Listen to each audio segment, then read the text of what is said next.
Okay, YouTubers, this is Rock Robster here. I just wanted to kind of give an update and show some of the stuff that I've done. Now, these are just the ones I've managed to hold on to. Every time a family member comes over to my house or a friend comes over, I end up losing one. I mean, I don't mind them taking them. You know, once I get a picture of them, I'm good, that kind of thing. But I would like to keep a few of them. Like, I've been holding on to this one here. I've been fighting for this one. This is the one, the cast that I made of the one from Dover, Missouri. I've done a lot of research on it. This one here was just before the early Archaic period, probably roughly around 6500 to 7500 BC. Found all over Missouri, and some of them into Indiana, but that's about all the further they go. But it's just a large, phenomenal piece. The original one was pink, really nice. I plan on making a few more of these here. A lot of glass in here from the TV that I broke up. Just, you know, practicing with it, that kind of thing. But I made some nice pieces with it. Here's some of the chert that my friend Tim gave me. Here's a piece of obsidian. Now, there's no sunlight today, so I can't hold it up, but it is completely transparent when you hold it up. And let me show you my very first one that I made. About a year ago when I first started this, and I thought that was just, well, I don't know if you can see that real well. I just thought that was just the most phenomenal piece ever. And now I'm looking at it, and it's kind of crap. But everybody has to start somewhere, and this is my starting point.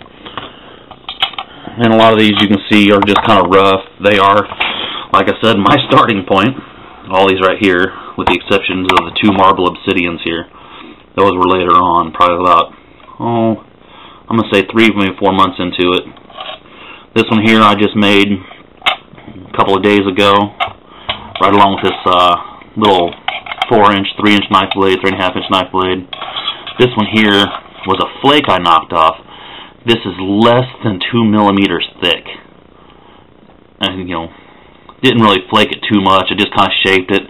I just really enjoyed the fact that how thin it was. Now, I've made, I don't know, what I would call usable fishing knives for some of the guys at work. This is one of them.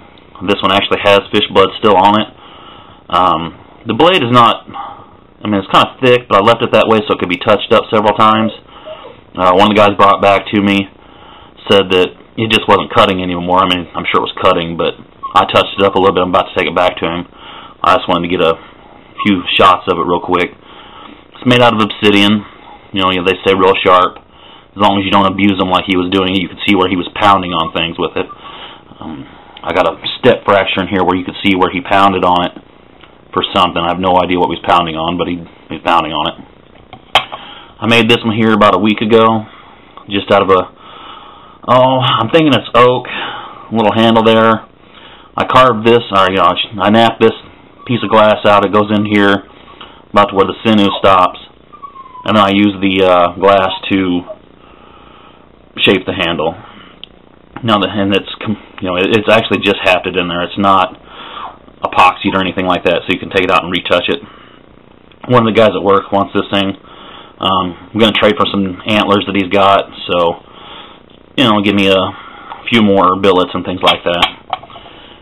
This one here is just a bottle glass.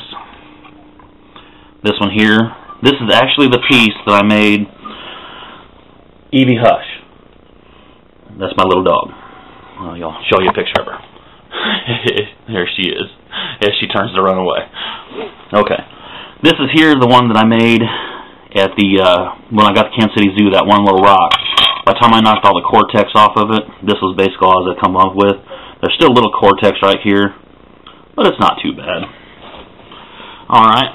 And just to show some of the hammerstones I picked up the other day when it was 5 degrees outside. Come on, baby. Okay.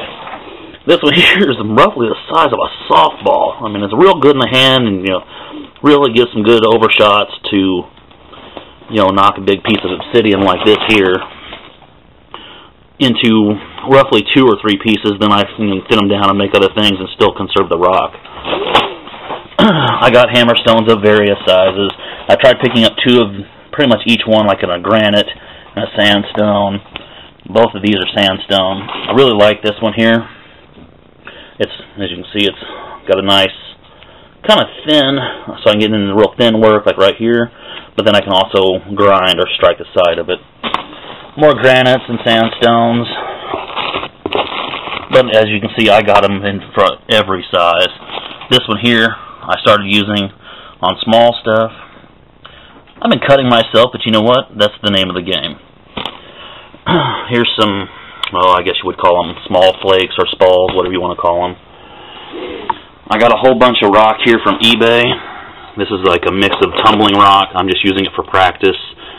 And, you know, just basically trying to practice on thinning down, learning how to spot platforms. This here is what they call Utah Wonderstone. I got this from the same site.